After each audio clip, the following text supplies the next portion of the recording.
En guerre contre le coronavirus. Et dans cette guerre, tous les moyens ou presque, selon le gouvernement israélien, sont efficaces pour faire face à l'expansion de la pandémie. Pour la première fois en Israël, le Shabak, les renseignements intérieurs ont été appelés à l'aide pour une mission qui ne concerne pas la lutte antiterroriste. La police israélienne aussi est plus active et arrête les personnes qui ne respectent pas les règles de confinement. En France, comme en Italie, l'armée est elle aussi impliquée. Une guerre donc contre un ennemi invisible et indolore.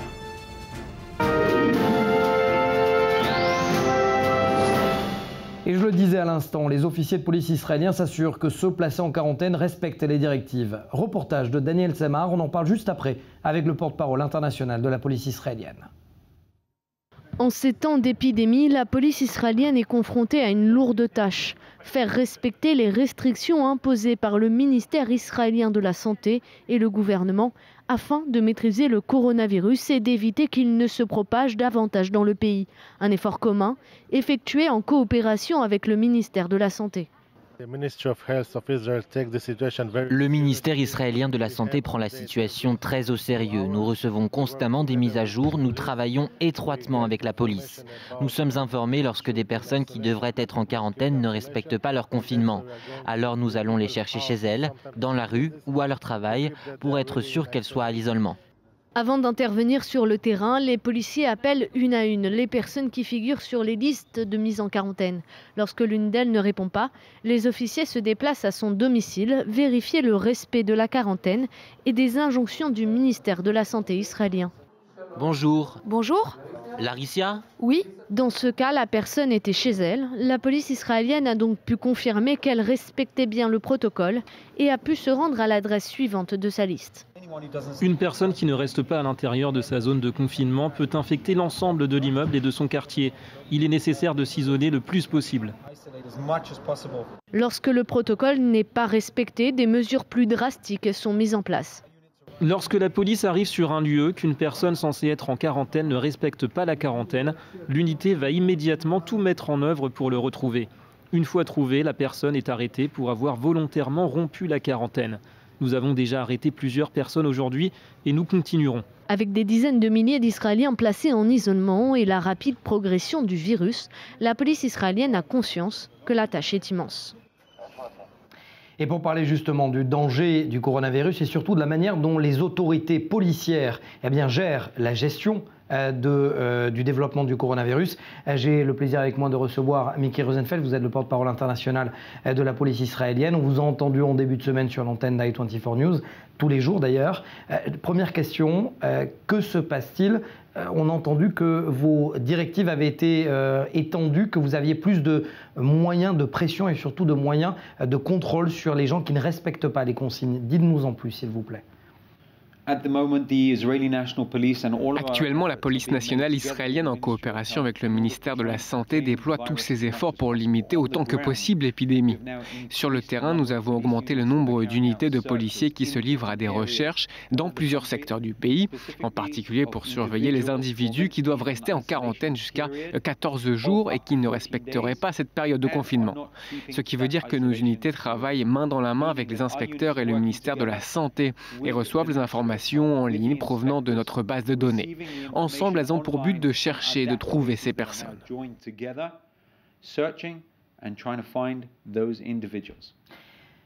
Le fait qu'on a entendu dans les informations que le Shabak, les renseignements intérieurs, pouvaient avoir plus de moyens de traquer des téléphones portables, est-ce que c'est aussi l'une des directives que vous avez reçues, c'est-à-dire plus de moyens technologiques pour aller exactement localiser les contrevenants à la loi? En plus de la base de données de la police, nous avons accès à celle du ministère de la Santé et à celle des frontières qui nous indiquent qui sont les personnes qui ont quitté Israël et en sont revenues. Ces renseignements sont précieux. Nous en avons besoin car ils nous fournissent des informations absolument essentielles afin de savoir où se trouvent les gens et où ils devraient être en ce moment précis. Il est important de garder à l'esprit que ce qui s'est passé la veille est totalement différent de ce qui se passe aujourd'hui et de ce à quoi nous devons nous préparer pour demain. D'un point de vue plus poussé, nous avons également accès aux informations du Shabak, le service de sécurité intérieure israélien. En général, nous n'avons pas recours à ces données sous aucun prétexte, sauf quand nous sommes confrontés à des organisations terroristes, car ce sont des renseignements de premier ordre qui nous permettent de contrecarrer des attentats. Mais aujourd'hui, nous entrons dans une nouvelle phase où la police israélienne travaillera de manière plus rapprochée avec différentes organisations comme le Shabak et utilisera ces informations pour tenter de mettre la main sur ces personnes. Mais dans des cas particuliers, nous savons que certaines personnes malades ne respectent pas leur période d'isolement. Nous parlons là des cas les plus graves. Tout ce que nous faisons aujourd'hui a pour but d'éviter la propagation du coronavirus. Nous devons prendre en considération la sécurité, la santé publique. Mickaël Rosenfeld, qu'est-ce que vous avez à répondre à ceux en Israël ou dans le monde qui disent que c'est un viol du droit privé et que c'est une décision purement politique et non pas sécuritaire? Le gouvernement met en place et prend des décisions constamment et les différentes organisations, dont la police israélienne, font tout leur possible pour assurer la sécurité de la population. Plusieurs outils, étapes et mesures sont mis en place et je suis persuadé qu'ils auront des répercussions positives à l'avenir. Par ailleurs, certaines décisions seront prises, par exemple, mettre en certains quartiers et certaines zones en quarantaine. C'est l'un des scénarios que nous envisageons en fonction de la manière dont la situation va évoluer. Mais en ce qui nous concerne, la population comprend pourquoi nous avons recours à ces directives et se rend compte que la situation est on ne peut plus sérieuse.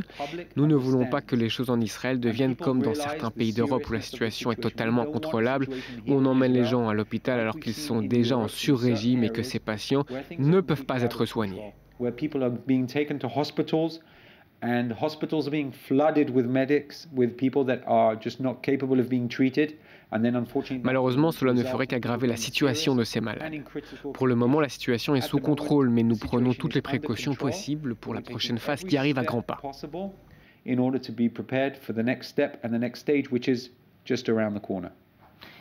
Quand le Premier ministre et de manière générale tous les leaders mondiaux parlent de guerre contre le coronavirus, ça se traduit comment pour la police israélienne? Ça veut dire que la police doit utiliser tous les moyens à sa disposition, toute sa main-d'œuvre et toutes les technologies sur le terrain afin de nous assurer que nous pouvons éviter aux gens d'être gravement touchés et contaminés par le virus. Le virus est une menace invisible, on ne peut pas le détecter, on ne peut pas le pointer du doigt et dire « c'est ça, voilà contre quoi nous devons nous battre ». Nous connaissons le virus, les gens le sentent, on peut sentir la tension dans les rues quand on croise des individus. Notre message à la population est le suivant, soyez prudents, restez dans des zones fermées, la situation est sous contrôle.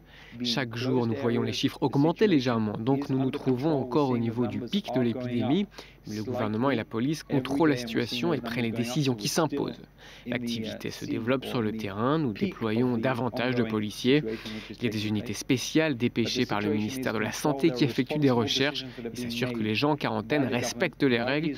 Au fur et à mesure que la situation évolue, nous faisons tout notre possible. Très rapidement, vous me disiez hors antenne qu'aucun membre de la police n'a été infecté. C'est presque un record.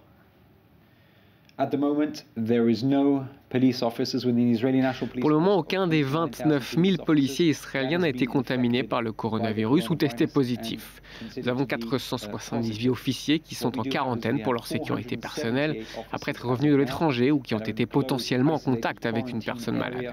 Tout cela est minutieusement calculé et coordonné avec le ministère de la Santé avec qui nous travaillons en étroite collaboration. Merci beaucoup, Mickaël Rosenfeld, d'avoir été avec moi sur ce plateau. Ce n'est pas évident, malgré non seulement l'emploi du temps et surtout la protection, les mesures sanitaires qui vous sont propres. Merci beaucoup, Mickaël Rosenfeld.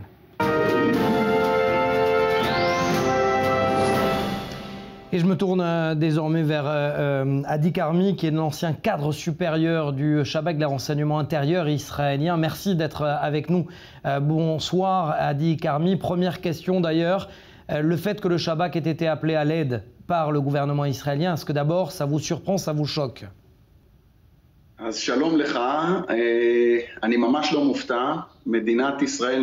Bonsoir. L'État d'Israël se retrouve confronté à une lutte nationale, ce qui signifie que tous ceux qui peuvent opérer pour aider à localiser le virus, de manière à réduire l'expansion de la pandémie, doivent le faire dans un effort national. Le Shabak dispose de technologies ultra perfectionnées qui servent à la lutte antiterroriste. Son expertise, vous le savez, c'est la lutte antiterroriste et d'assurer la défense du pays. Mais il est capable aussi de joindre ses efforts pour une lutte nationale, dont les défis étaient méconnus jusqu'alors. À partir du moment où il a été appelé sous les drapeaux et on lui a demandé de déployer des expertises opérationnelles pour lutter contre le virus, il le fait en fonction de ses capacités. Est-ce que vous comprenez aujourd'hui, Adi Karmi, le fait que certains Israéliens, certains hommes politiques même, disent que les droits privés ont été violés des Israéliens? Est-ce que ce n'est pas un peu trop fort?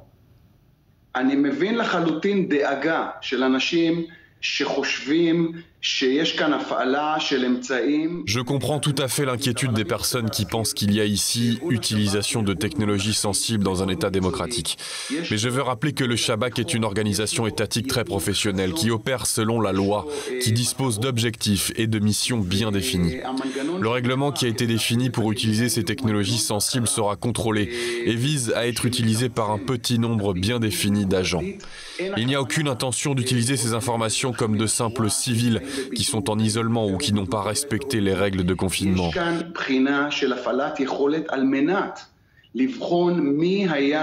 Notre objectif ici est de géolocaliser les personnes qui ont été en contact de personnes infectées par le coronavirus et d'avoir la possibilité de les contacter et s'en occuper.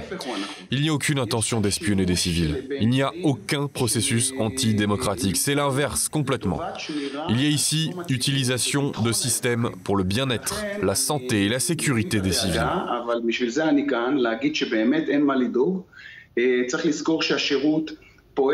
Je comprends l'inquiétude des gens, mais c'est la raison pour laquelle je suis là pour dire qu'il n'y a rien à craindre. Ne pas oublier que le Shabak opère sous le contrôle du conseiller juridique du gouvernement qui peut inspecter nos opérations sans aucune limite, et cela est d'ailleurs le cas lorsque c'est nécessaire. Mais dans ce cas particulier, seuls quelques agents sont attelés à cette tâche. Les informations seront détruites dans 14 jours et aucune utilisation, hormis celle que je viens de vous décrire, ne sera autorisée. Et je fais confiance au Shabak de respecter les droits privés de chacun et de les respecter. Tout cela pour un seul objectif, sauver des vies. Très rapidement, Adi Karmi, eu égard au fait que les agents du Shabak doivent opérer également en territoire palestinien, comment ça se passe en période de coronavirus? Est-ce qu'il y a un danger également?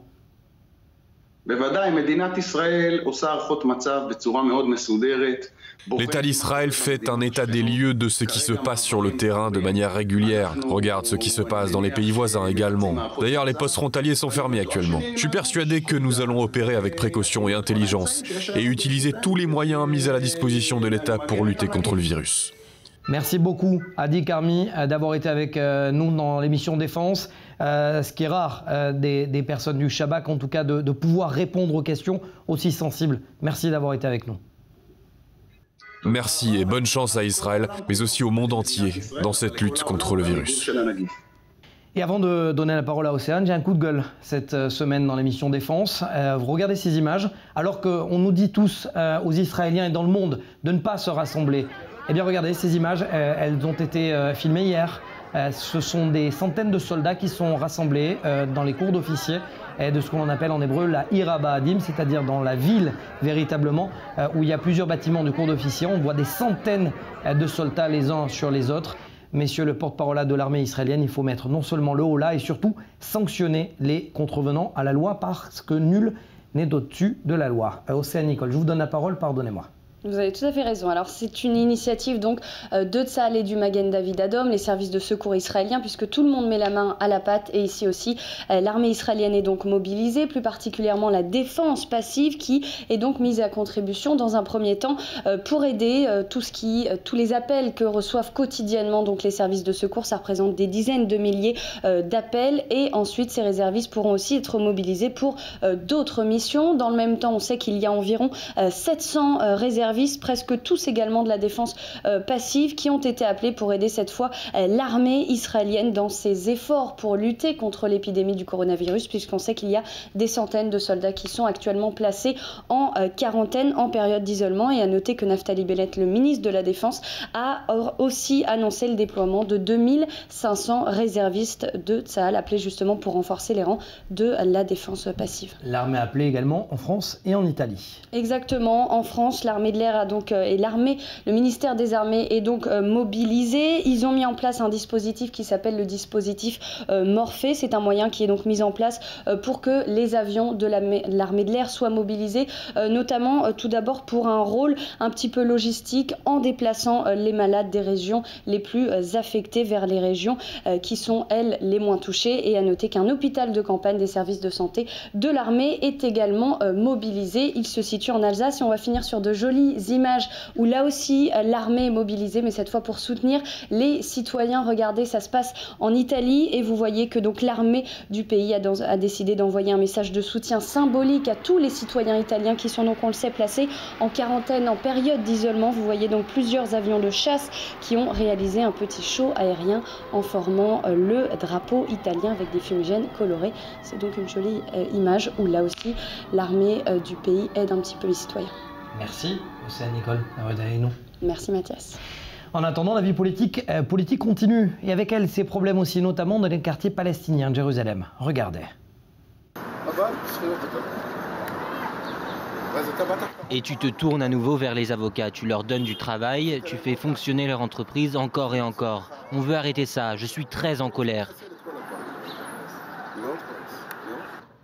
Daoud Siam et Mourtar, en français, responsable local de ce quartier de Silwan, l'un des plus grands quartiers palestiniens de l'Est de Jérusalem, l'un des plus sensibles au niveau sécuritaire surtout.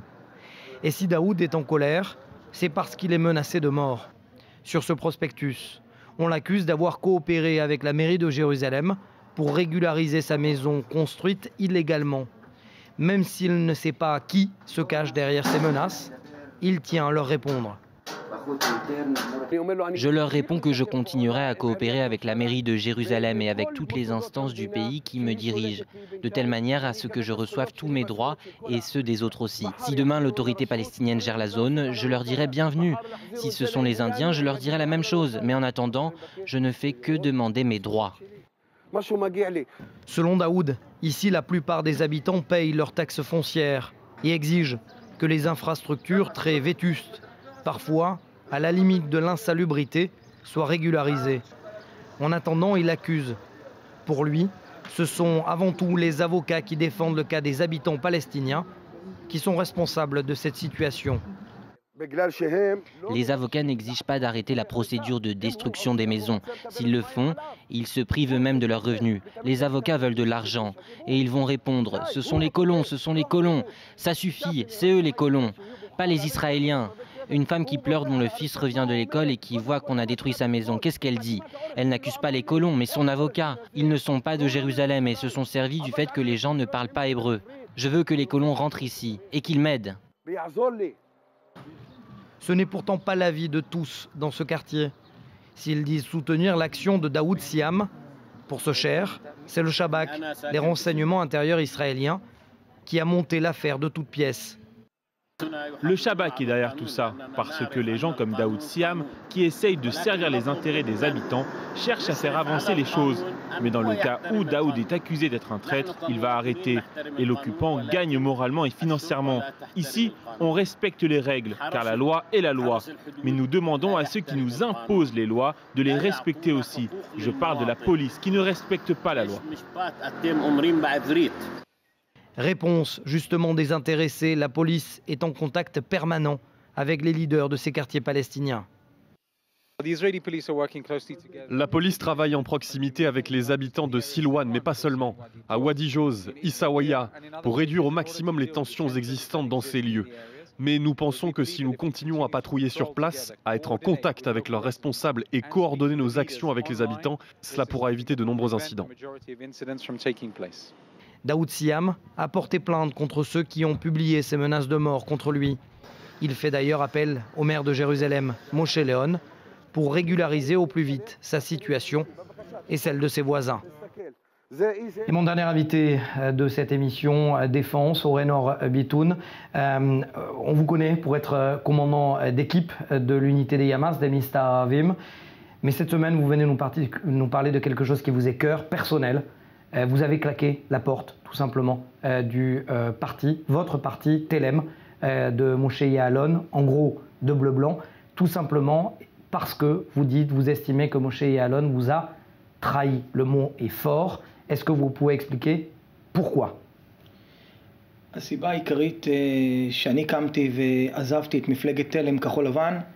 La raison principale pour laquelle j'ai claqué la porte de Telem bleu-blanc, c'est parce qu'ils n'ont pas respecté les votants israéliens qui ont apporté leur confiance en bleu-blanc.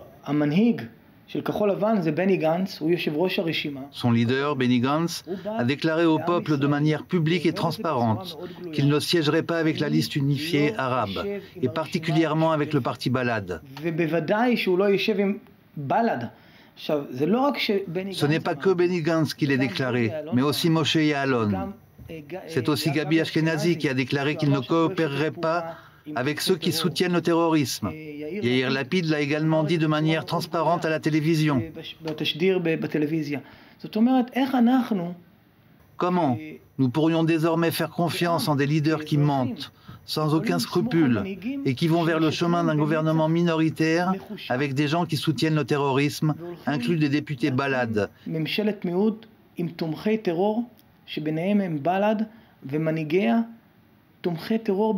Qui glorifie publiquement des martyrs, qui estime que le Hamas et le Hezbollah sont légitimes face à l'occupation, qui glorifie Samir Kuntar, ce terroriste qui a explosé le crâne d'une petite fille de 4 ans avec la crosse d'un fusil sur un rocher, et qu'avant d'assassiner cette petite fille et d'écraser son crâne, il a tiré dans le dos de son père.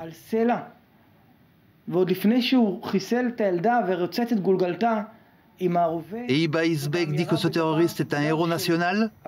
C'est avec eux que vous voulez siéger?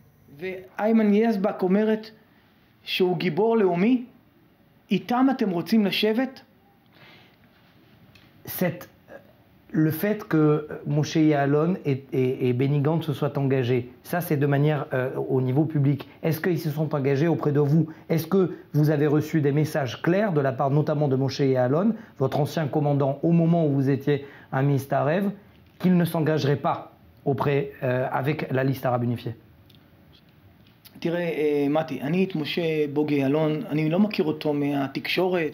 Regardez Mathias, je ne connais pas Moshe Ya'alon par les médias, par les journaux, ni par les réseaux sociaux, Facebook ou autres.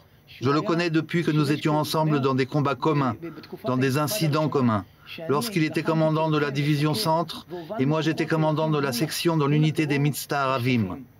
Nous avons mené des combats ensemble dans les territoires, face à des terroristes. Moshe Ya'alon m'a appris à lutter contre le terrorisme, pas à siéger avec eux et leur serrer la main, comme nous l'avons vu lorsque Benny Gantz a tendu la main vers Iba Isbek, qui glorifie des terroristes. À ce propos, c'est quoi ce parti Balad? C'est une formation antisioniste, antidémocratique, qui soutient le terrorisme. Rappelons-nous qu'Azmi Bishara, l'un de ses cadres, envoyait au Hezbollah des cartes et des positions de Tzahal pour qu'il perpétue des attentats pendant la Seconde Guerre du Liban. Pour vous, c'est un problème sécuritaire ou un problème avant tout politique qu'il y ait une alliance entre Bleu-Blanc et la liste arabe unie? C'est avant tout un problème de confiance, de droiture, d'être juste. On ne coopère pas avec ceux qui soutiennent le terrorisme. Je n'ai aucun problème et je soutiens l'idée d'un gouvernement d'union. Aucun problème non plus à ce que les députés arabes siègent avec nous. Nous vivons avec eux, à leur côté, en paix. Mon voisin est un arabe. Je vis en paix avec lui. Je n'ai aucun problème avec lui. C'est tout à fait légitime de travailler avec eux. Nous avons des Druzes, des Caucasiens, des Bédouins. Je n'ai aucun problème à ce que leurs leaders, à condition qu'ils ne soutiennent pas le terrorisme, siègent avec nous et à travailler en parfaite coopération avec eux. Il y a ici un problème sécuritaire grave pour notre État. Si nous devons déclarer demain, après-demain, un couvre-feu général sur les territoires, ou lancer une opération de grande envergure, est-ce que vous croyez que Hizbek, Oudé et leurs amis vont lever leurs mains et voter en faveur de ces décisions? Ils vont l'empêcher. Et s'il faut voter des budgets spécifiques pour nous protéger, pour protéger nos enfants, que va-t-il se passer? Je n'ai pas rêvé dans mes rêves les plus sombres que 3 chefs d'état-major puissent coopérer avec ceux qui soutiennent le terrorisme. Et tout ça à cause de leur haine de Bibi?